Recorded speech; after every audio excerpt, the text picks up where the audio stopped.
제가 금년 8월 6일이면 부임한 지 만 21년 되는데 세 번째 안식년을 지금 지내고 있습니다. 제가 주일 두 번 제가 빠져서 여러분들에게 좀 당부를 드립니다. 목사님 휴가 가니까 저도 휴가 가겠습니다. 그렇게 휴가도 안 가시면서 그러지 마시고 제가 없을 때일수록 더욱 예배에 출석해 주시기 바라고요. 또 장마철입니다. 교회 좀 많이 좀 돌보시고 교회 비도 새고 하는 데가 좀 있습니다. 기도 많이 해 주시기를 바라겠습니다. 벨릭스 총독이 바울의 재판을 계속 미뤘죠. 2년 동안이나 바울의 재판을 미루다가 결국 자기 임기 내에 재판을 하지 않습니다. 그리고 이 벨릭스 총독은 유대에서 일어난 이스라엘에서 일어난 소요 사건으로 파면을 당하고 맙니다. 그의 뒤를 이어 오늘 본문 1절에 보시면은 베소도 총독이 새롭게 부임을 하게 됩니다.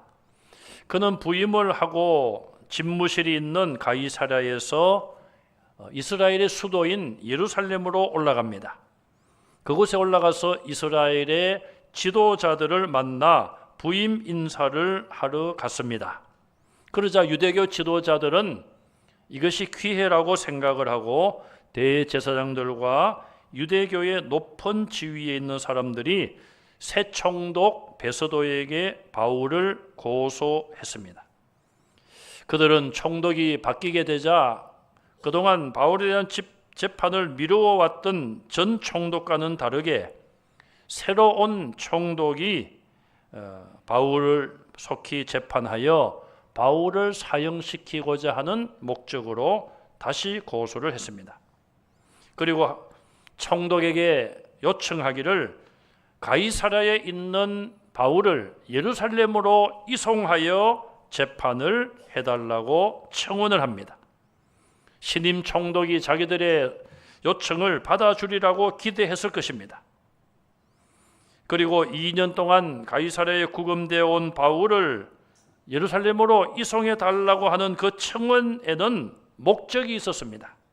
3절 하반절에 보시면은 바울을 이송하는 그 중간길에 매복을 하고 있다가 바울을 죽이기 위해서였습니다. 우리는 이미 앞에서도 유대교 지도자들의 그런 악한 계획을 보았습니다. 사도행전 23장 20절 21절 말씀을 우리가 같이 한번 읽겠습니다. 대답하되 유대인들이 공모하기를 그들이 바울에 대하여 더 자세한 것을 묻기 위함이라 하고 내일 그를 데리고 공회로 내려오기를 당신께 청하자 하였으니 당신은 그들의 청함을 따르지 마옵소서. 그들 중에서 바울을 죽이기 전에는 먹지도 않고 마시지도 않기로 맹세한 자 40여 명이 그를 죽이려고 숨어서 지금 다 준비하고 당신의 허락만 기다리나이다 하니. 우리가 앞에서 이미 살펴본 내용 아닙니까? 40여 명의 아주 극성분자들이 마음을 모으고 뜻을 정했습니다. 저 바울을 죽이기 전에는 우리 40여 명, 우리 동맹을 맺은 사람들은 먹지도 않고 마시지도 않겠다. 그렇게 계획을 세우고 사람들에게 선언을 하고 바울을 공회로 데려와서 신문을 받게 해달라. 그러면서 공회로 오는 그 길에 매복하고 있다가 다 준비하고 이제 천부장이 허락만 하게 되면은 그를 중간에서 죽이겠다. 그렇게 계획을 다 세운 것을 우리가 앞에서 보았는데 2년이란 시간이 흘렀지만 악한 자들의 계획은 계속하여 멈추지 않고 진행형인 것을 알 수가 있습니다. 자, 이들은 유대교 지도자들입니다. 유대교는 신약의 예수 그리스도를 믿지 않지만은 구약의 하나님을 믿습니다. 그러면은 구약 성경에 살인하지 말라고 분명히 말씀하셨는데 이들은 죄 없는 바울을 살인하기 위하여 사형으로 처단하기 위하여 이런 악한 계획을 세우고 있습니다. 그 이유가 무엇일까요? 그들의 배후에는 마귀가 역사하기 때문입니다. 오늘도 마귀는 집요하게 이 땅에 있는 성도들을 괴롭히고 유혹하고 공격한다는 것을 우리는 알아야 합니다. 베드로전서 5장 8절에 베드로 사도를 통하여 기록을 했습니다. 읽겠습니다. 근신하라, 깨어라. 너희 대적 마귀가 우는 사자같이 두루 다니며 삼킬 자를 찾나니. 여러분, 사자가 우는 소리를 들어보셨나요? 저는 들어봤습니다. 텔레비전에 보니까 사자가 우는 소리가 들리더라고요. 사자가 왜 웁니까? 배가 고파서 그래요. 그래서 사자는 아무리 늙어도 애기입니다. 애기들이 배가 고프면 막 울잖아요. 배가 고파서 사자가 웁니다. 그러면 어떻게 합니까? 가만히 울기만 하는 것이 아니라 여기저기 돌아다니면서 삼킬 자, 먹이를 찾아서 여기저기 돌아다니는 것이 사자의 습성이에요. 배고픈 사자의 습성이에요. 성경은 마귀를 우는 사자에 비유했습니다. 여러분, 마귀는 여기저기 다닌다는 것을 기억하시기 바랍니다. 그러므로 우리는 여기저기 다니면 안 돼요. 왜요? 여기저기 다니다가 마귀를 만날 수 있습니다. 욥기 1장 7절을 보겠습니다. 같이 읽습니다. 여호와께서 사탄에게 이르시되 내가 어디서 왔느냐? 사탄이 여호와께 대답하여 이르되 땅을 두루 돌아 여기저기 다녀왔나이다. 사탄이 어디를 다녀왔다고요? 여기저기. 두루, 땅을 두루 여기저기 다녀왔나이다. 사탄도 영적인 존재이기 때문에 아마도 시간과 공간을 지금은 초월하며 활동을 한다고 봐야 돼요. 여기저기 다니는 이런 사탄, 저희 아버님이 경찰 공무원으로 근무를 오랫동안 하셨습니다. 저희 어머님이 제가 어릴 때 그런 푸념을 하시더라고요. 너 아버지는 경찰서와 교회와 집밖에 모른다고. 좀 별로 안 좋은 듯이 제가 어려서 들은 것 같아요. 나중에 제가 철이 들고 보니까, 믿음의 관점에서 보니까 그게 축복이에요.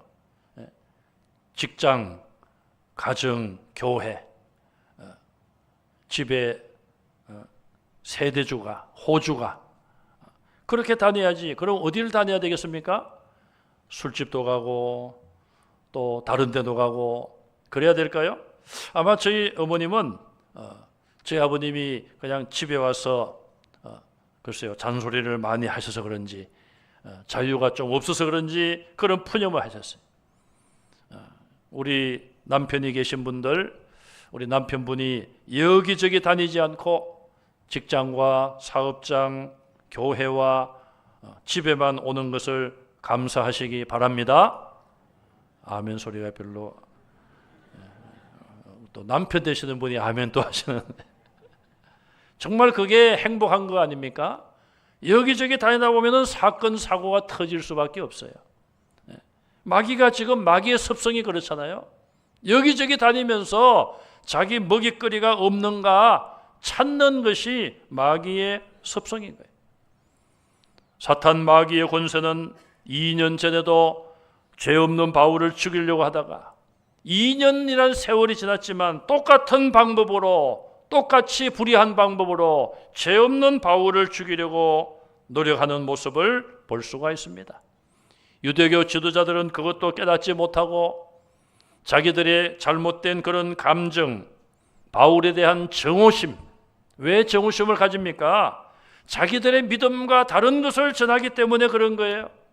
예수를 그리스도라고 믿지 않는데 바울은 예수를 그리스도라고 전하고 예수님의 십자가의 대속의 죽음과 부활을 전하고 심판을 전하기 때문에 자기들의 신앙과 다르다고 해서 구약에 자기들이 그렇게 존중하는 살인하지 말라는 그 법을 어겨가면서까지 자기들의 질투심과 정오심을 해결하려고 하는 이런 악한 모습을 보게 되고, 결국 사탄은, 마귀는 그들의 감정을 건드리고 그들의 자존심과 그들의 정오심을 악용하여 예수를 전하는 바울을 죽이려고 하고 있습니다. 유대교 지도자들의 고소와 고발을 받고 바울을 이송해달라는 요청을 받은 베소도 총독은 그들에게 예상과는 다르게 이야기를 합니다. 바울은 지금 가이사랴에 구속되어 있고 나도 그리 가니 당신들이 고소할 일이 있으면 거기 와서 고소 고발을 하라고 이야기를 합니다. 그리고 며칠 지난 이후에 베소도 총독은 가이사랴로 돌아갔습니다. 아마 그때 유대교 지도자들도 함께 가이사랴로 간 듯합니다. 가이사랴에 온 베소도 총독은 바울을 데려오라고 명령을 하죠. 7절에 보니까 예루살렘에서 내려온 유대인들이 바울을 둘러서서 여러 가지 중대한 사건을 고발하고 있습니다. 예루살렘에서 고소했으나 실패했고 베소도 총독의 말대로 가이사랴에까지 내려와서 바울을 2년 전과 똑같은 방법으로 똑같은 내용으로 고소고발을 하고 있습니다. 왜 그들은 이 일에 집착하고 있을까요? 자기들 해야 될 일에 성실해야 될 텐데 10계명 중에 안식일을 기억하여 거룩하게 지키라는 그 계명 중에 내용이 무엇입니까, 여러분? 안식일만 기억하여 거룩하게 지키면 되는 것입니까? 6일 동안 열심히 일해야 되는 것입니다. 유대교 지도자들도 자기들이 종교 지도자들이라면은 성도들을 위하여, 신도들을 위하여 열심히 자기 일에 충성해야 되는 거예요. 그런데 그건 하지 아니하고 죄 없는 바울을 죽이기 위하여서 예루살렘에서 가이사랴로 내려가고 그 많은 시간과 열정을 엉뚱한 곳에 쏟고 있는 것입니다. 유대교 지도자들은 바울에 대하여 스스로 정오심을 통제하지 못하고 절제하지 못하고 마귀에게 악용당하고 있습니다. 하나님을 믿노라 하면서, 예수 그리스도를 믿노라 하면서 자기 감정이나 정오심을, 다른 사람에 대한 정오심을 다스리지 못한다면 악한 죄에 빠지고 맙니다. 그런 일이 있어서는 안 되지만은 분열이 있는 교회를 보시면 양쪽으로 딱 편이 갈라져서 한 지붕 아래서 예배도 다른 장소에서 드리기도 하고 서로를 마귀라고 공격하기도 하는 안타까운 모습을 봅니다. 그럴 때에 박수치며 좋아할 것은 마귀뿐이에요. 성도들이 그리스도의 사랑으로 사랑하고 용서해야 될 텐데 그러하지 못하고 있어요. 지금 하나님을 사랑하고 율법을 잘 지킨다고 하는 자들이 같은 하나님을 섬기고 단 예수를 그리스도라고 증거하는 바울에 대하여 고소고발을 하고 있습니다. 그런데 아무런 증거도 없고 증인도 없는 그런 무식한 재판을 그들이 계속하고 있는 것입니다. 9절에 보면 바울은 이야기합니다. 유대인의 율법에 대해서나 성전에 대해서나 로마 황제 가이사에 대해서 내가 도무지 지은 죄가 없다. 바울은 다시 한번 자기의 결백함을 선언하고 있습니다.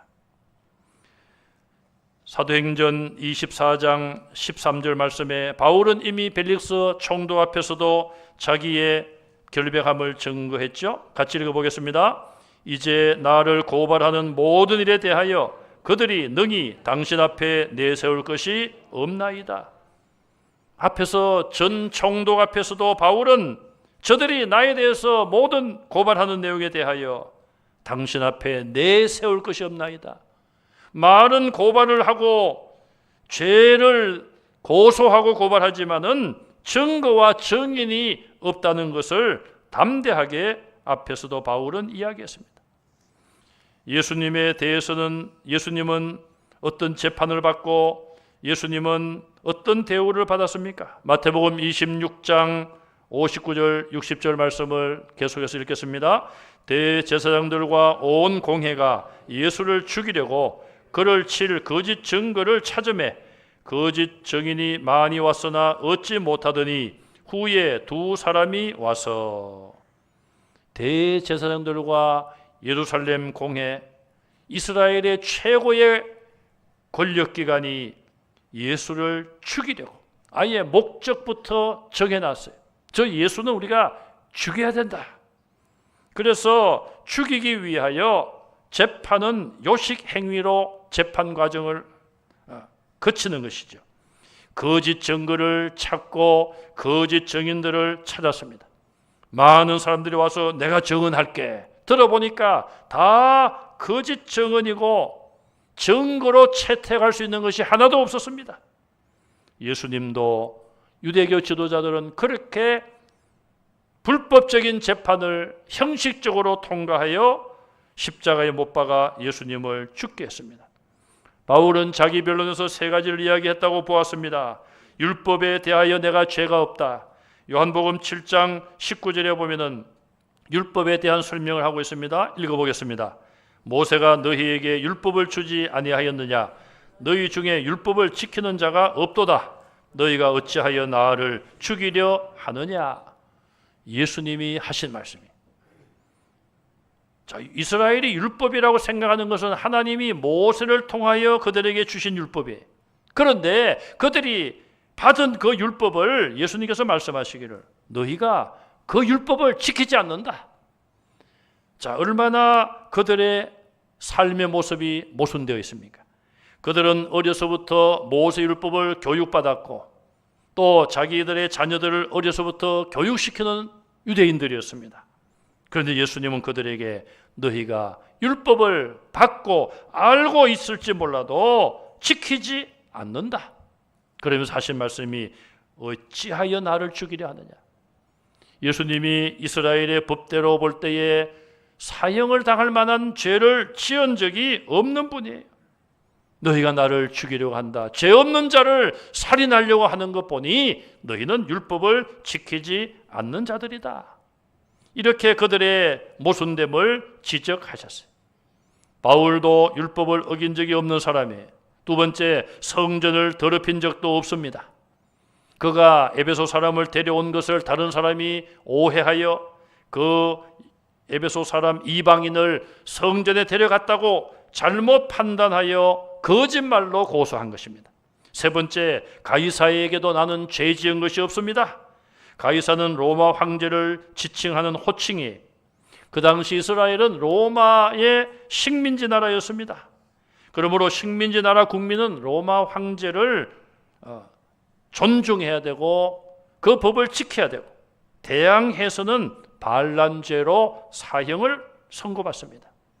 유대교 지도자들은 바울도 로마 황제 가이사에게 대항했다고 거짓 고소 고발을 하고 있습니다. 총독의 입장에서 보면 누구든지 식민지 나라에서 로마 황제에게 반란을 일으키고 대항했다. 그럼 그 사람을 처형하는 것이 그 사람의 할 일이었습니다. 유대교 지도자들은 그것을 작전으로 세우고 바울을 가이사에게 대항한 죄로 고발하고 있습니다. 예수님도 그런 고소 고발을 받았습니다. 요한복음 19장 12절 말씀에 우리가 보시면 같이 읽겠습니다. 이러함으로 빌라도가 예수를 놓으려고 힘썼으나 유대인들이 소리질러 이르되 이 사람을 놓으면 가이사의 충신이 아니니이다. 무릇 자기를 왕이라 하는 자는 가이사를 반역하는 것이니이다. 빌라도가 예수님을 석방하려고 힘썼습니다. 저 예수에게는 죽일 만한 죄가 없다. 물을 가져오라고 하고 자기 손을 닦으면서 이 재판은 나와 상관이 없다고까지 이야기했습니다. 그런데 군중들이 계속하여 예수를 십자가에 못 박으라고 소리쳤습니다. 그러면서 나중에는 만약에 당신이 예수를 석방하면 가이사의 충신이 아니다. 가이사를 반역하는 것이다. 왜냐하면 저 예수는 자기를 왕이라고 했다. 왕. 우리의 왕, 우리의 태양은 하나밖에 없다. 로마 황제만이 우리의 진정한 왕인데 저 예수가 로마 황제를 왕으로 생각하지 않고 자기를 왕이라고 주장한다. 이런 말로 고소고발을 하여 결국 빌라도 총독으로 하여금 예수님을 석방하지 못하게 한 것이죠.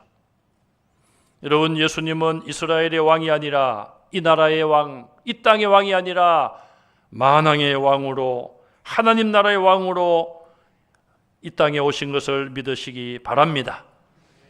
그런데 그들은 이렇게 아주 법을 오묘하게 악용하면서 죄 없는 예수님도 십자가에 못 박아 죽였고, 또 바울도 지금 가이사에게 반역하는 행위를 했다고 고소고발을 하여 죽이려고 하고 있습니다. 얼마나 그들이 하는 일들이 정말 불법적인 일임을 우리는 충분히 결정 지을 수가 있습니다. 베서도 총독은 9절 말씀에 바울의 변론이 끝난 후에 유대인들의 마음을 얻고자 하여 바울에게 이런 말을 합니다. 당신이 예루살렘에 가서 내게 신문을 받겠느냐? 바울은 아니라고 거절합니다. 내가 지금 가이사의 재판 자리에 서 있으니 마땅히 가이사의 재판을 계속 받겠다는 것입니다. 황제가 파송한 총독 앞에 재판을 받는 것 역시 가이사 앞에서 재판을 받는 것이죠. 또 그는 로마 시민권자로서 자기의 권리를 주장하고 있습니다. 만약에 예루살렘으로 간다면 매복된 유대인들에 의하여 바울은 중간에서 살해당할 것이었습니다. 하나님의 시간표가 있는데, 바울이 순교할 시간표가 있는데 그 이전에 죽임을 당할 수 없는 것이죠. 그래서 하나님은 여러 가지 모양과 방법으로 바울을 지켜주신 것을 알 수가 있습니다. 바울은 10절과 11절에 다시 한번 자기 자신이 동족인 유대인들에게 아무런 죄를 지은 것이 없다고 강력하게 선언하고 있습니다. 그렇기 때문에 내가 가이사에게 상소한다고 다시 한번 요청을 합니다. 결국 베서도는 배석자들, 지금으로 말하는 배심원들입니다. 배석자들과 상의한 이후에 네가 가이사에게 상소했으니 가이사에게 갈 것이라고 판결을 합니다. 성도는 내가 죄가 없다고 해서 항상 평안하고 형통한 것이 아님을 알아야 합니다. 때로는 이해할 수 없는, 이해 안 되는 환난과 핍박과 고난을 만날 수도 있습니다. 하나님, 내가 믿음으로 살려고 하고 좀 더 기도 생활을 하려고 하고 예배에 힘쓰려고 하는데 왜 이런 고난과 시험을 내게 주시는 겁니까? 마귀는 항상 우리를 공격하고 있다는 것을 우리는 알아야 합니다. 모세가 죽은 이후에 여호수아 장군이 모세의 뒤를 이어 이스라엘 백성들을 가나안 땅으로 인도하여 가야 됩니다. 얼마나 여호수아가 그 짐이 무거웠겠습니까? 40년 동안 모세의 시종으로서, 지금 말하면 비서실장으로서 모세가 당하고 있는 모든 고통과 핍박을 다 보았지 않겠습니까? 지도자가 얼마나 힘들고 외롭다는 것을 그는 알았을 것입니다. 저 능력 있는 모세도 고생을 했는데 나같이 연약한 자가 어떻게 이 민족을 이끌고 가나안에 갈 수 있을까? 무거운 짐을 가지고 염려가 많았을 것입니다. 그때 하나님께서 여호수아 1장에 여호수아에게 3번이나 똑같이 말씀하십니다. 강하라, 담대하라, 두려워하지 말라. 내가 너와 함께 한다 말씀했어요. 그때에 여호수아가 새 힘을 얻었습니다. 하나님은 그에게 좌로나 우로나 치우치지 말라, 내 율법을 지켜 행하라. 그러면 네가 어디로 가든지 내가 너와 함께하고 내가 형통하리라고 말씀해 주셨습니다. 우리 한번 따라서 하겠습니다. 강하라, 담대하라, 두려워 말라, 놀라지 말라. 여호수아 1장 9절 같이 한번 또 읽겠습니다. 내가 내게 명령한 것이 아니냐. 강하고 담대하라. 두려워하지 말며 놀라지 말라. 내가 어디로 가든지 내 하나님 여호와가 너와 함께 하느니라 하시니라. 아멘. 여러분, 두려운 일을 만납니까? 절망적인 상황을 만납니까? 하나님은 우리에게 여호수아에게 주신 이 말씀처럼 강하라, 담대하라, 두려워하지 말라, 놀라지 말라. 여호수아뿐 아니라 오늘 우리에게 주시는 능력의 말씀으로 받아들이시기를 간절히 바랍니다. 그러나 우리가 해야 될 일이 하나 있습니다. 하나님이 주신 말씀대로 지켜 행하는 것, 성경 말씀대로 지켜 행하는 것, 그것만 하면 네가 어디로 가든지 저와 여러분들이 어디로 가든지 하나님이 우리와 함께 하심으로 형통할 줄 믿으시기 바랍니다.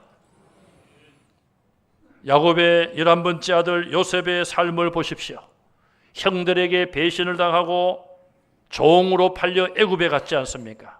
얼마나 억울합니까? 종 노릇을 하고 있습니다. 종 노릇 할 때도 하나님이 요셉과 함께 하심으로 요셉은 모든 일이 형통했다고 그랬어요. 나중에 누명을 뒤집어 쓰고 감옥에 들어갔습니다. 감옥에서도 하나님이 요셉과 함께 하실 때에 요셉이 형통했다고 했습니다. 아이고 목사님, 감옥에 가는 것이 무슨 형통한 일입니까? 감옥 안에서 하나님이 일을 형통케 하셨고 결국은 하나님이 감옥에서 요셉을 나오게 하셨고 애굽의 국무총리의 자리에 앉히신 것을 성경이 증거하고 있잖아요. 우리가 무슨 일을 만나고 어떤 일을 당하여도 하나님이 나와 함께 하시면 형통하게 될 줄 믿으시기 바랍니다. 바울은 지금 오랜 기간 동안 이 재판에 연루되어 있습니다. 아무리 자유를 얻었다고 하지만은 여러분, 재판에 연루되어 있을 때에 얼마나 마음이 힘들고 고달픕니까?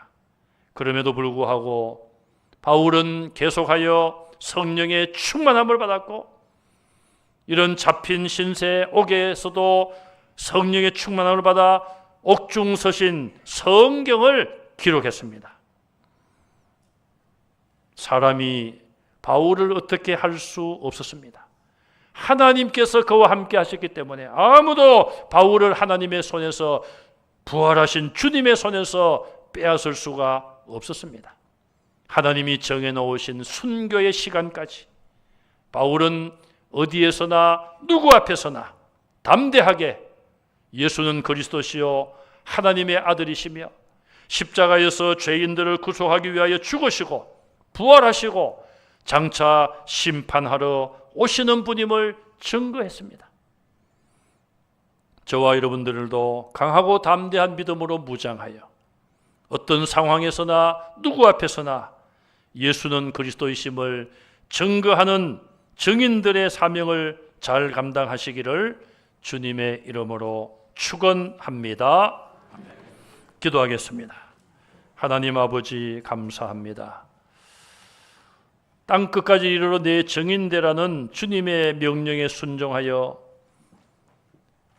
140년 전에 이 땅에 선교사님들을 보내주시고 선교사님들을 통하여 복음이 전파되고 환난과 박해 속에서도 우리의 믿음의 선진들이 믿음을 지키게 하시고 이 땅에 교회를 세워주신 것을 감사합니다. 이제 우리도 그 신앙 본받아, 사도 바울의 신앙 본받아 예수님이 고난받으신 그 모습을 기억하며 환난과 핍박과 공격 속에서도 성령의 능력을 힘입어 승리하는 삶을 살게 하시고 담대하게 누구 앞에서라도 예수 그리스도를 증거하는 그리스도의 증인들이 되게 하여 주시옵소서. 예수님 이름으로 간절히 기도하옵나이다. 아멘.